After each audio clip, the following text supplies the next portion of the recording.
Presidenta. Saludo a los colegas legisladores. Cuando el cinismo descarado y cuando las sinvergüencerías se quieren instaurar, normalizar, elevar a categoría de política pública, es cuando con más fuerza debemos responder los millones de ecuatorianos que queremos un país libre de corrupción y que esa lucha no caiga en saco roto. La fuga de Fernando Alvarado indigna a los ecuatorianos. Sí, porque una vez más hemos sido burlados por el correísmo y sus secuaces. Este escape del Chapo Guzmán criollo indigna y genera muchas dudas, muchas interrogantes y temores, porque podría ser consecuencia de la tibieza de las autoridades del actual gobierno o incluso por la posible complicidad de algunos de sus funcionarios. ¿Ineptitud o complicidad? O las dos cosas, nos preguntamos. Y no se trata únicamente de investigar, que en buena hora haremos el pedido de la comparecencia de varias autoridades del gobierno alrededor de la inoperancia, de la negligencia, de la fuga de Fernando Alvarado, sino también tenemos que poner sobre el debate y denunciar al país todo un andamiaje jurídico que armó el correísmo para garantizar la impunidad, pero también para condenar la ineficiencia del actual gobierno en iniciar la tal llamada cirugía mayor contra la corrupción. Se anuncian algunas medidas como la gran cosa, como es solicitar la prohibición de salida del país para algunos vinculados a la corrupción. Señores, pero si Fernando Alvarado, con prohibición de salida del país y con esos aparateos chinos en el tobillo, en la canilla, igual se fugó. Y eso no es garantía de que otros funcionarios del correísmo que hoy están siendo investigados puedan volverse a escapar porque sus vínculos con el poder aún persisten. Mientras ustedes y yo estamos hablando y debatiendo sobre esta resolución del tema Alvarado, ¿quién más podría estar planeando un escape? Urgen medidas preventivas, no únicamente anuncios como el que acaba de hacer la Fiscalía, que más bien podría alertar a nuevos y posibles prófugos para que hagan lo mismo.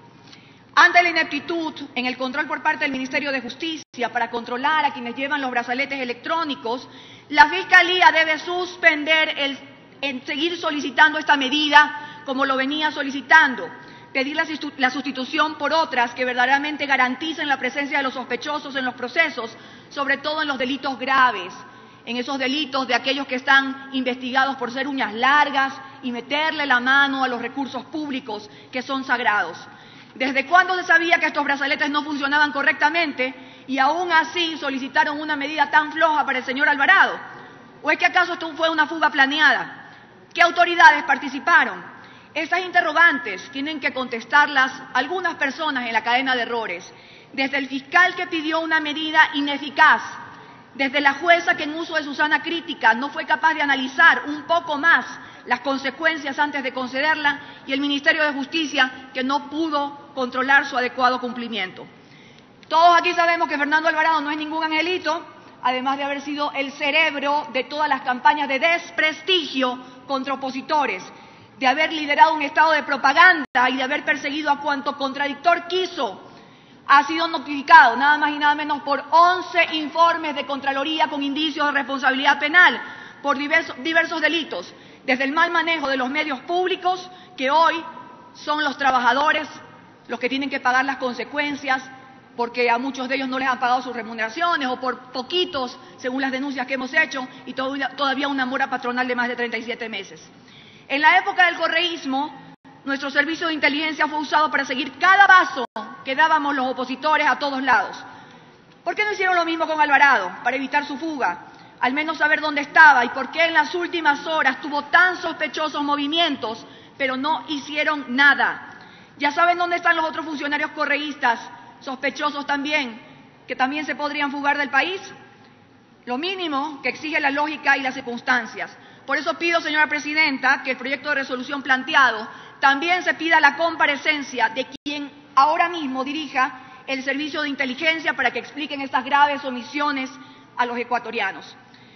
El sinónimo de corrupción, persecución, impunidad que tuvo el correísmo, hoy la justicia debe actuar con eficiencia, responsabilidad y sagacidad para evitar que los nombres tanto de Rafael Correa Delgado y Fernando Alvarado sigan sumando y engrosando la lista de los corruptos prófugos de la justicia.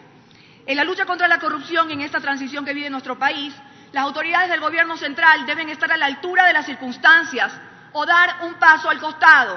Ya la gente está cansada de tanta excusa, tanto cuento. Aquí exigimos soluciones. ¿Cuánto se ha recuperado del dinero robado? ¿Cuántos peces gordos están tras las rejas, además del ex vicepresidente Glass? Como siempre, muchas preguntas, pocas respuestas. En conclusión, para cerrar esta corta intervención, señora presidenta, las autoridades del actual gobierno o son, evidentemente o claramente, ineptos en sus funciones o son cómplices. En cualquiera de los dos casos deberían dar un paso al costado. Las medidas cautelares que se dispongan en los casos en los que está en juego el dinero de los ecuatorianos, es decir, personas que están investigadas por delitos contra la administración pública, estas medidas deben ser contundentes para evitar posibles fugas de estos pícaros que se burlan de los ecuatorianos.